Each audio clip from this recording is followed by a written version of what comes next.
Hello friends, कैसे हैं आप सब।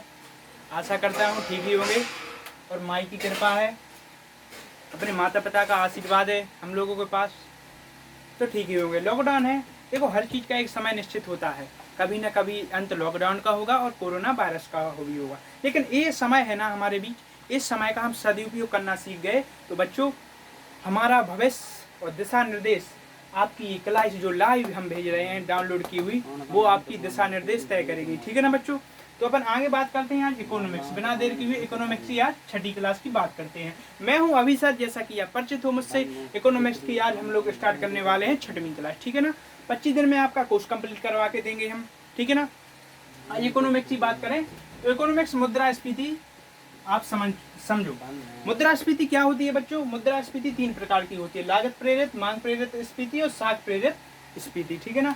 तो मुद्रास्फीति की बात कर लें अपन। मुद्रास्फीति में क्या होता है, जो वस्तु होती है, जैसे कि मैंने मान लिया एक बोतल है पानी की, ठीक है ना, या आप एक बुक मान लो, बुक की रेट कितनी है 10 रुपए। ठीक है ना बच्चों, 10 रुपए की बुक में है आपको। ठीक है ना।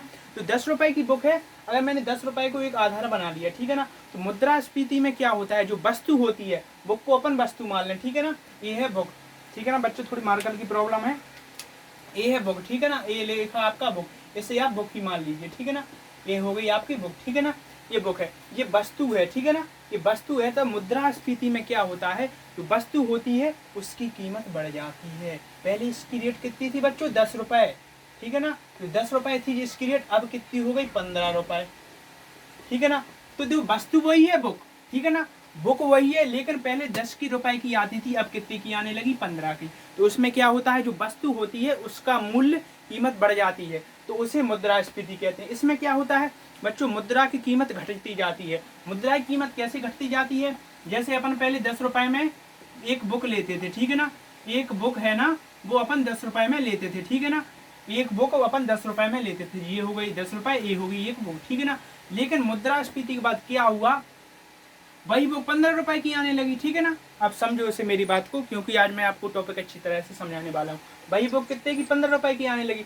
तो 15 रुपए की बुक आने लगी तो अपनी मुद्रा का कीमत है वो घट गई। ठीक है ना, अपन पहले 10 रुपए में एक बुक खरीद लेते थे। ठीक है ना, अब 15 रुपए दे रहे हैं। ठीक है ना, 15 रुपए दे रहे हैं ना अपन लोग, तो 15 रुपए में क्या हो रहा है कि अपने 5 रुपए एक्स्ट्रा जा रहा है। ठीक है ना, तो अपनी मुद्रा की कीमत घटती जा रही। ठीक है ना, इसे कहते हैं मुद्रास्फीति। ठीक है ना। अब ज्यादा अपन गहराई के साथ ना जाते हुए आगे बढ़ते हैं, क्योंकि आप लोग यूपीएससी पीएससी लेवल का ना पढ़ रहे, तो अपन को ज्यादा गहराई तक क्यों जाए, अपन करते हैं स्मार्ट पैक के साथ पढ़ाई। ठीक है ना, तो अपन इतना आप समझ लो, मुद्रास्फीति में क्या होती है, जो वस्तु होती है उसकी कीमत बढ़ती जाती है। ठीक है ना, और मुद्रा होती है ना, उसका मूल्य घटता जाता है। ठीक है ना, इतना आप फैक्ट याद कर लो। ठीक है, तो बच्चों पॉइंट नोट डाउन करो, मुद्रास्फीति। ठीक है ना, मुद्रास्फीति आपने लिख लिया, अब इसकी जो परिभाषा है वो नोट डाउन भी करते जाएं।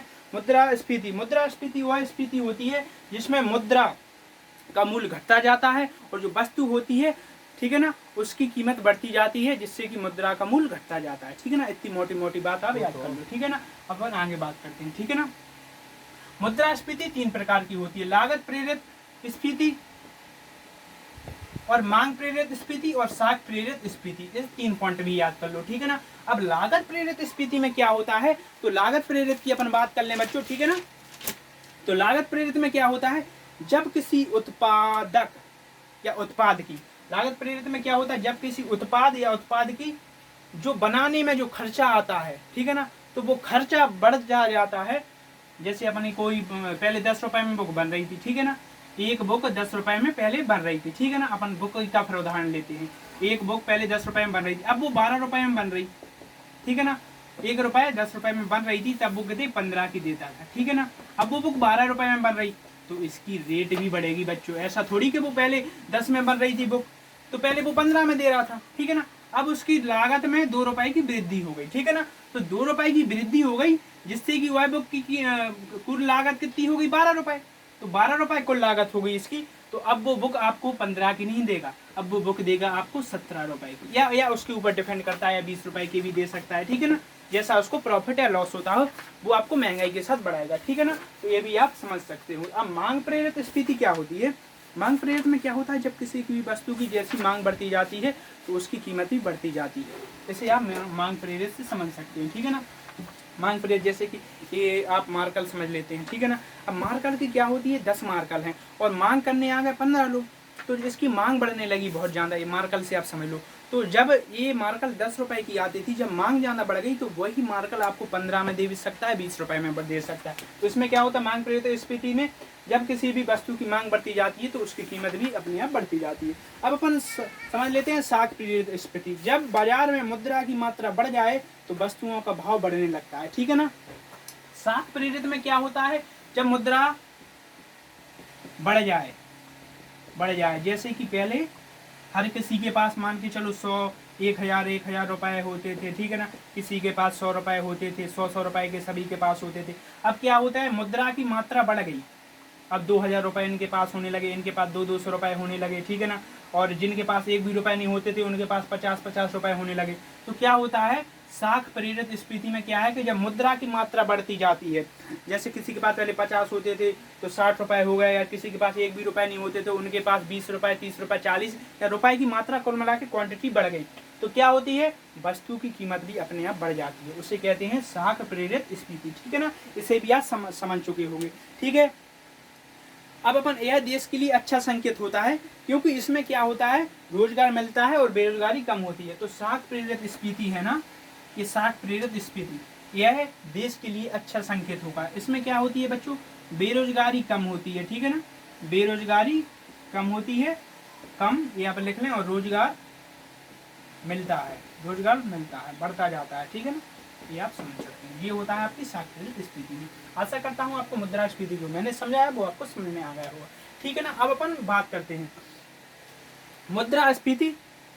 मुद्रास्फीति मापी किससे जाती है, ठीक है ना, उसकी बात कर लेते हैं, ठीक है। तो अपन आगे बात करते हैं मापने की विधि। तो मुद्रास्फीति मापने की विधि थोक मूल्य सूचकांक से मापा जाता है, ठीक है ना। मुद्रास्फीति क्या किससे मापा जाता है, आपके पास पूरा चार्टर मैंने बना के रख दिया, इसलिए आप स्क्रीनशॉट भी ले सकते हैं।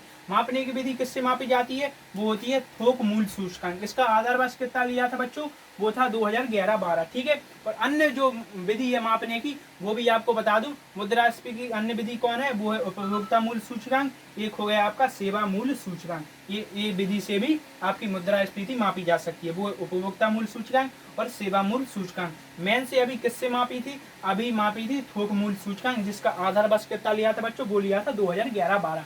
अब अपन बात करते हैं मुद्रास्फीति के प्रभाव की बात कर लें।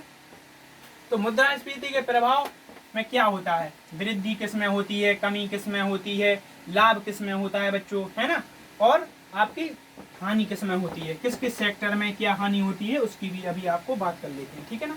चलो, तो मुद्रास्फीति में तो सबसे पहले बात कर लेते हैं लाभ हानि।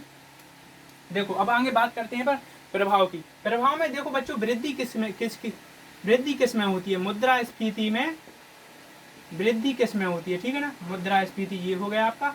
अब इसमें वृद्धि किस किस सेक्टर में होती है, ये अब नोट डाउन करते हैं। वृद्धि होती है आपकी आयात में, वृद्धि होती है, जो बाहर से आयात कोई भी माल जब मंगाया जाता है उसे अपन आयात कहते हैं, तो आयात में वृद्धि होती है, ठीक है ना।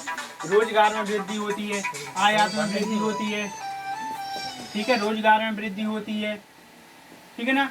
और करारोपण में वृद्धि होती है, और सार्वजनिक खर्च उत्पादन में वृद्धि होती है, ठीक है ना। अब एक वृद्धि मुद्रास्फीति में 1 पॉइंट, वृद्धि में ये होता है आयात रोजगार मेन पॉइंट ये हो गया। अब दूसरी कमी किसमें होती है बच्चों, ठीक है ना। कमी किसमें होगी, स्वाभाविक है, जब आयात में वृद्धि होगी तो निर्यात में कमी होगी, ठीक है ना। मुद्रास्फीति में जब वृद्धि आयात की रोजगार की होती है, निर्यात में कमी होगी, ठीक है ना। रोजगार की वृद्धि हो रही तो बेरोजगारी बढ़ेगी, बेरोजगारी की कमी होगी, ठीक है ना, बेरोजगारी की कमी होगी। जब रोजगार में वृद्धि हो रही तो बेरोजगारी कमी होगी, जब आयात में वृद्धि हो रही तो निर्यात में कमी होगी, सिंपल सी बात, ठीक है। बचत होगी इसमें, बेरोजगारी रोजगारी, ठीक है ना। अब अपन बात कर लेते हैं तीसरा पॉइंट, ठीक है ना। लाभ किस किस में होती है, ठीक है। इसमें ऋणी को लाभ हो गया, व्यापारी वर्ग को लाभ होगा, ठीक है ना बच्चों, और आपको लाभ होगा, उत्पादन वर्ग में लाभ होगा, और परिवर्तनशील आय समूह को भी लाभ होगा। एक तो ऋणी को लाभ होगा, इसमें अपन लाभ की बात कर रहे हैं बच्चों, ठीक है ना। लाभ किसमें होगा आपको, तीसरा पॉइंट है। एक तो ऋणी को लाभ होगा, ठीक है, जिसने ऋण लिया है, व्यापारी वर्ग को लाभ होगा, ठीक है ना बच्चों, और आपको उत्पादन वर्ग को लाभ होगा, ठीक है ना। जो मोस्ट फैक्टर वो आप नोट डाउन करते जाएं। अब हानि किसमें होगी, अब हानि की बात भी कर लें अपन, ठीक है ना। तो हानि होगी ऋणदाता को, जिसने ऋण दिया हो, ठीक है ना। जैसे मैंने आपको 50 रुपए दिए तो मुझे हानि हो जाएगी, या मैंने 10,000 रुपए दिए तो मुझे हानि होगी। किसमें हानि होगी, मुद्रास्फीति में हानि किसको होगी, ऋणदाता को हानि होगी, ठीक है ना। ऋणदाता, ऋण यानी कि रुपए, दाता माने जिसने दिया तो उसे ऋणदाता, सिंपल फैक्ट। उपभोक्ता को हानि होगी बच्चों, ठीक है ना। और स्थिर आय समूह को हानि होगी। स्थिर आय समूह बच्चों आपको समझ में नहीं आया होगा, है ना। तो स्थिर आय समूह है ना, जो स्थिर आय के व्यक्ति होते हैं, जिनके पास एक लिमिट में आय होती है, जो स्थिर संख्या में, मात्रा में, क्वांटिटी में आय होती है, उनको भी हानि होगी, ऋणदाता को हानि होगी, और उपभोक्ता को भी हानि होगी, ठीक है ना। ये आपको समझ में आ गया बच्चों। तो आगे अपन बात करते हैं मुद्रास्फीति कम करने के उपाय। तो ठीक है ना बच्चों, टारगेट बैठे इसलिए टारगेट तरीके से आप सेट दिमाग होकर कि बोर्ड पर ध्यान दोगे, ठीक है ना। तो आगे अपन बात करते हैं मुद्रास्फीति कम करने के उपाय। तो इसमें क्या होता है, मुद्रा प्रसार कम करने में आरबीआई रेपो दर या बैंक दर में वृद्धि कर देता है। और रेपो दर क्या होती है, जब बैंक द्वारा रिजर्व अन्य बैंकों को जो ऋण दिया जाता है उसमें रेपो दर बैंक आरबीआई तय करता है। बैंक दर क्या होती है, जब आरबीआई द्वारा वाणिज्यिक बैंकों को दीर्घकालीन के लिए ऋण दिया जाता है उसे कहते हैं बैंक दर, ठीक है ना। तो इसमें रिजर्व बैंक क्या करती है, वृद्धि कर देती है। अब हम बात करते हैं थोक मूल्य सूचकांक। तो बच्चों आप यहाँ से यहाँ चीजें नजर लगाएं। थोक मूल्य सूचकांक में क्या होता है, इसकी शुरुआत 1939 में हुई थी, 1939 में इसकी शुरुआत हुई थी। प्रकाशन कौन करता है इसका, वाणिज्य एवं उद्योग मंत्रालय द्वारा इसका प्रकाशन किया जाता है। आधार वर्ष क्या लिया था बच्चों, तो वो लिया था 2011-12। अब अपन बात कर लेते हैं उपभोक्ता मूल्य सूचकांक की, ठीक है ना बच्चों। अब अपन बात कर लेते हैं उपभोक्ता मूल्य सूचकांक की। इसमें क्या होता है, प्रकाशन किसने किया था, श्रम एवं रोजगार मंत्रालय द्वारा इसका प्रकाशन हुआ था। किसका, उपभोक्ता मूल्य सूचकांक का, ठीक है। आधार वर्ष भी इसका 2011 लिया था। थोक मूल्य सूचकांक का आधार वर्ष 2011 वाला, और उपभोक्ता मूल्य सूचकांक का आधार वर्ष 11-12 लिया था। अब इसमें क्या होता है, कर्मचारियों के जो महंगाई भत्ते जो अपन देखते हैं, नौकरी पेशा वर्ग होता है, जो अन्य सिविल सर्विस या जो भी नौकरी होती है बच्चों, उसका भी जो आपका महंगाई भत्ते मिलते हैं ना, जो उसका भी सूचकांक इस सूचकांक के द्वारा उसी के महंगाई भत्ते का निर्णय जो भी है उसका निर्णय लिया जाता है, ठीक है ना। किसके द्वारा लिया जाता है, वो उपभोक्ता मूल्य सूचकांक द्वारा कर्मचारियों के महंगाई भत्ते को आधार वर्ष के रूप में मापा जाता है, ठीक है ना। अब अपन बात करते हैं सेवा मूल्य सूचकांक की। तो सेवा मूल्य सूचकांक में बच्चों क्या होता है, तो इसकी भी बात कर लें जल्दी जल्दी अपन, क्योंकि टारगेट बैच है। आप टारगेट बैच पर ध्यान ना देते हुए, और ध्यान भी तो लो उसमें क्या है बच्चों, है ना, टारगेट बैच है तो है ना। तो उपभोक्ता मूल्य सूचकांक में क्या होता है, मुद्रा अपस्फीति। तो मुद्रा अपस्फीति, ठीक है ना, इसकी बात कर ले अपन, जल्दी जल्दी समझते जाएं। इसमें क्या होता है बच्चों, वस्तुओं और सेवाओं की कीमत में कमी आ जाती है, ठीक है ना। जब वस्तुओं या सेवाओं की कीमत में कमी आएगी, ठीक है ना, जो वस्तु या सेवा जो मिलती है अपन को, है ना, तो उसकी क्या होती है, सेवाओं की कीमत में कमी आ जाती है, ठीक है। जब कीमत में जब 10 रुपए की मिलती है, जब वो 8 रुपए की मिलने लगी, ठीक है, पहले 10 रुपए की मिल रही थी, अब मिल रही है आपको 8 रुपए की। तो मुद्रा अपस्फीति में यही तो होता है बच्चों, जो वस्तु है, या तो आप कुछ भी मान लो, क्या मानोगे, मानो चलो अपन ने मान लिया ये मार्कर है, पहले 10 रुपए का था, ठीक है ना, ये मार्कर पहले 10 रुपए का था, अब वो मिल रहा 8 रुपए का, तो आपको 2 रुपए माइनस में गए। तो पहले अपन 10 रुपए देते थे, अब 8 रुपए दे रहे ना, तो मुद्रा की कीमत क्या बढ़ गई, इसमें क्या है, बढ़ जाती है मुद्रा की कीमत, मतलब 2 रुपए प्लस में रहे अपन लोग, ठीक है ना, तो इसमें मुद्रा की कीमत बढ़ जाती है मुद्रा अपस्फीति में, ठीक है ना। अब दूसरी बात कर लेते हैं अपन मुद्रा संकुचन की, ठीक है ना। तो मुद्रा संकुचन में क्या होता है उसकी भी जल्दी जल्दी अपन बात कर लेते, ठीक है ना। तो मुद्रा संकुचन में क्या होता है, यही मुद्रा अपस्फीति और मुद्रा संकुचन एक ही बात है, एक तरह की मान है। तो मुद्रा संकुचन में क्या होता है, इसमें क्या होता है, मुद्रा संकुचन में मुद्रा का मूल्य बढ़ जाता है, वस्तु का मूल्य घट जाता है। मतलब मुद्रा का मूल्य वही मैंने बताया 10 की थी, अब 8 की आ रही, मुद्रा का मूल्य प्लस में तो बढ़ गया, ठीक है ना, अपन को 2 रुपए कम देने पड़ रहे, तो इसमें क्या है, मुद्रा का मूल्य बढ़ गया, ठीक है ना, इसमें यही होता है, ठीक है ना। और वस्तु का मूल्य घट जाता है, वस्तु का वही तो मूल्य घट गया, पहले 10 की वस्तु आ रही थी, अब 8 की आने लगी, ठीक है ना। तो इसमें क्या होता है, वस्तु का मूल्य घट जाता है और मुद्रा का मूल्य बढ़ जाता है, ठीक है ना बच्चों, ये भी आपको समझ में आ गई होगी। अपन बात करते हैं ये कब उत्पन्न होती है, मुद्रा संकुचन कब उत्पन्न होती है, तो जब मुद्रा का प्रसार कम हो जाता है तब मुद्रा संकुचन उत्पन्न होती है। कब बच्चों, आप नोट डाउन करें, जब मुद्रा का प्रसार कम हो जाता है तब मुद्रा संकुचन उत्पन्न होती है। अब आगे अपन बात कर लेते हैं पूर्ति की तुलना में मांग कम, मतलब पूर्ति की तुलना में मांग कम हो जाए, इसमें क्या होती है, मांग कम हो जाती है पूर्ति की तुलना में, ठीक है, पूर्ति तुलना मांग कम, ठीक है ना। तो आप लोग ये भी समझ चुके होंगे, ठीक है ना, है ना। करते हैं इकोनॉमिक्स में संस्कृति की, ठीक है ना। संस्कृति में क्या होता है बच्चों, ये सरकार द्वारा तब किया जाता है जब मंदी को कम करना हो। बच्चों किसको, मंदी को कम करना हो, जब देश में जीडीपी या विकास की प्रक्रिया पहले धीमे धीमे ऐसे चलती है। पहले क्या है, अपन तेज दौड़ जाते हैं, फिर क्या है ऐसे ऐसे चलते हैं, तो उसे मंदी के तौर पर आप समझ सकते हो। मंदी को कम करने के लिए संस्कृति किया जाता है। इसमें क्या होता है, मुद्रा की मात्रा में वृद्धि कर देती है सरकार, इससे वस्तुओं का मांग बढ़ने पर कार्य करती है, ठीक है। जब मात्रा में वृद्धि हो जाएगी, क्वांटिटी, जब एक मार्कर थी, जब हमारे पास 20 मार्कर हो गई तो हमारे पास रुपए हो गए ना, तो रुपए से अपन क्या वस्तुओं और सेवाओं को खरीद सकेंगे, ठीक है ना। तो इसमें संस्कृति में यही होता है, ठीक है ना। मुद्रा की मात्रा में वृद्धि हो जाएगी यानी क्वांटिटी में, तो मांग बढ़ेगी, तो जिससे कि आपकी जो साइकिल है, जो रिदम है, जो प्रगति है विकास की, तो वो धीरे धीरे फिर से रिदम में आ जाएगी, ठीक है ना। अब अपन समझ सकते हैं स्टेगफ्लेशन। स्टेगफ्लेशन में क्या होता है, कोई भी कंट्री हो, कोई भी देश हो, दुनिया का कोई भी या विश्व का कोई भी देश हो, इसमें क्या होता है, संकट का खतरा बढ़ता जाता है। इसमें क्या होती है, महंगाई और बेरोजगारी बढ़ेगी, महंगाई बढ़ेगी, बेरोजगारी बढ़ेगी। किस में बढ़ेगी, वो बढ़ेगी आपकी स्टेगफ्लेशन में, ठीक है ना। अब अपन बात करते हैं महंगाई और बेरोजगारी इसमें बढ़ेगी, सिंपल बात है।